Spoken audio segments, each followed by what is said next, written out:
You might not think twice about the way you wake up in the morning, but the body often gives us signals, subtle whispers, that hint at our long-term health.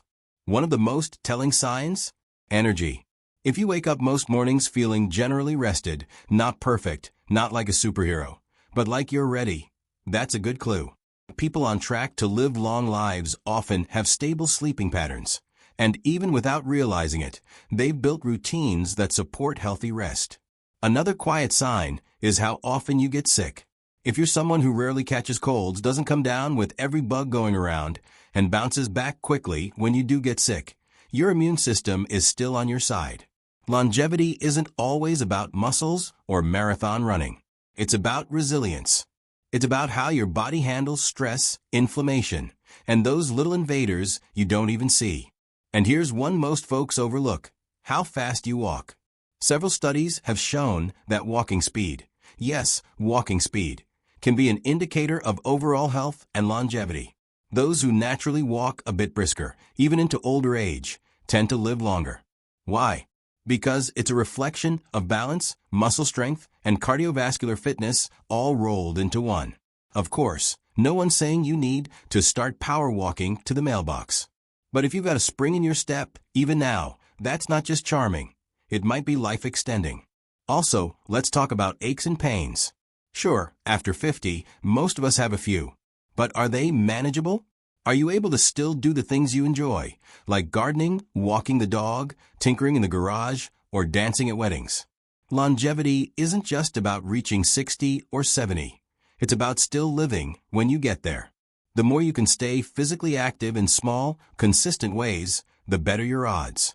These signs may not be flashy, but they add up, like puzzle pieces that slowly build the full picture of a long, healthy life. And if you recognize even a few of them in yourself, well, that's a pretty good start.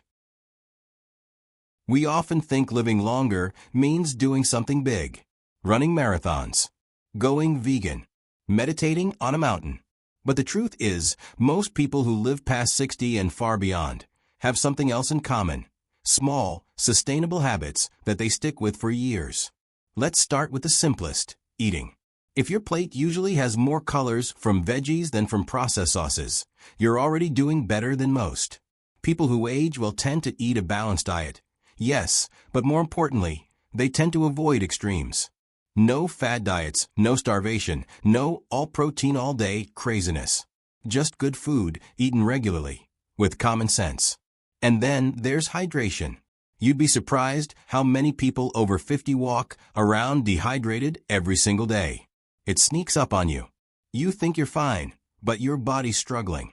Those who live long often don't have any secret drink. They just make water a regular part of their routine. A glass in the morning, one at lunch, one before bed. Simple. Another underrated habit? Curiosity. People who live long aren't always the ones who know everything. They're the ones still asking questions. They stay interested. They want to learn. Maybe it's reading a new book, fixing something in the garage, or learning how to use a new phone. Staying mentally active doesn't just help your brain. It keeps your spirit alive. And speaking of spirit, laughter. If you can still laugh at a dumb joke, a corny sitcom, or even at yourself when you forget where you put the keys, that's a win. Humor has a strange way of lowering stress, strengthening immunity, and making the heart just a little lighter. People who live long often aren't the most disciplined or intense. They're often the ones who figured out how to enjoy their lives in small, meaningful ways. A good meal, a walk after dinner, a conversation that doesn't rush. The little things that stack up quietly but powerfully into extra years. And that's the secret no one talks about. Longevity doesn't have to be loud. It just has to be consistent. Let's talk about something we often take for granted as we age: people. Relationships. The folks you talk to, laugh with, argue with, forgive, and share memories with. You might not realize it, but your social life has a huge impact on your physical one. Studies have shown that people with strong social connections tend to live longer than those who are isolated. It's not just about family. It's about anyone you have regular, meaningful interaction with.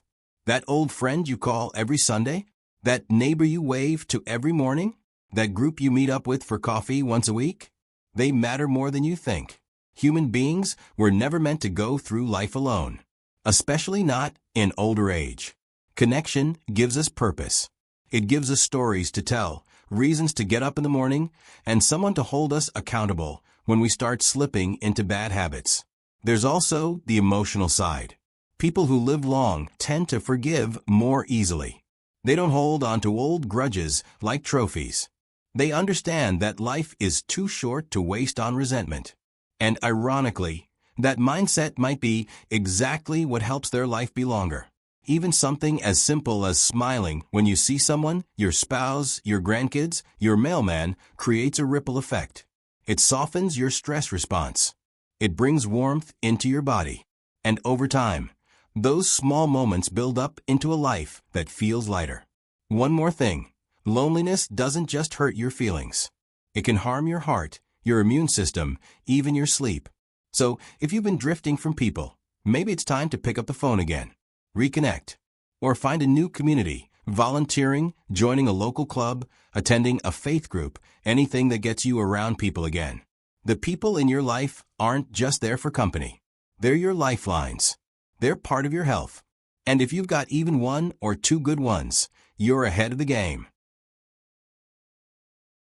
Have you ever noticed how some people stay mentally sharp well into their 80s or 90s, while others seem to fade out by their 60s? It's not luck. It's not genetics. It's often the result of small mental habits that keep the brain young, even when the body starts to creak a little. First off, the people who live long and stay sharp, they don't stop learning, ever. It doesn't mean going back to school or earning a new degree. It could be as simple as doing a crossword puzzle every morning, trying a new recipe, or watching a documentary about something they've never heard of before. They stay curious. They ask questions. They're not afraid to admit they don't know something. That kind of humility keeps the mind open, and an open mind keeps firing on all cylinders. Reading, especially, is a superpower. Even if it's just a few pages a day, reading stimulates memory, imagination, and language. People who read regularly often have better focus and slower cognitive decline. So if you've got that stack of books you've been meaning to read, now might be the perfect time to start. Another mental trick? Reflection. People who live longer tend to have a sense of perspective. They can step back and look at their life, the ups, the downs, the regrets, the victories, and find peace with it all. That peace quiets the mind. It reduces stress. And believe it or not, it protects your brain. And here's the kicker, they laugh at themselves. A lot. They don't take every mistake so seriously. They know that forgetting where they left the remote isn't the end of the world. They've learned to be kind to themselves. And that kindness turns into resilience. You don't need a perfect memory to live long. You need an active mind, a curious one, a flexible one. One that still gets excited by ideas, even if the knees don't get excited about stairs anymore. Now, this one might surprise you. One of the biggest predictors of living past 60, sometimes even past 90, is having a reason to wake up in the morning. Sounds simple, right? But purpose is powerful. It drives your energy. It shapes your decisions. It even affects your immune system. People who have something to live for, no matter how small, tend to fight harder to stay alive. And it doesn't have to be something grand. Maybe it's taking care of your dog, finishing that woodworking project, checking in on your grandkids, tending your garden, writing that story you always wanted to tell. Purpose doesn't have to be about success. It's about meaning. It's about feeling like you still matter in the world. That someone would notice if you weren't here. That what you do still has weight. And guess what? People who find purpose tend to take better care of themselves. They eat a little better. They move a little more. They're less likely to smoke, drink excessively, or skip their medications. Why? Because they want to stick around. Purpose also helps with stress. When life gets hard, and it always does, purpose helps you navigate it. It keeps your feet on the ground when everything else is shaking. It becomes your anchor. You might think, well, I'm retired. I don't have a job. My kids are grown.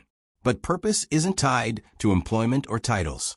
You could be the official joke teller of your family, the one who keeps everyone laughing. That's purpose.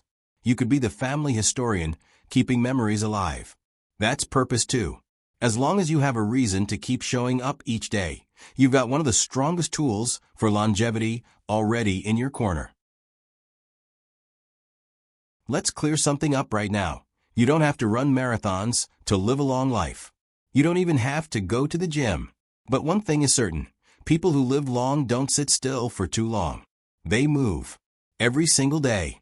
It could be a slow walk around the block, some light stretching before breakfast, a bit of gardening, even dancing in the kitchen while waiting for your toast. It doesn't have to be intense, it just has to be consistent. Our bodies were built to move. And the older we get, the more important that movement becomes. It keeps joints from locking up. It keeps muscles from shrinking.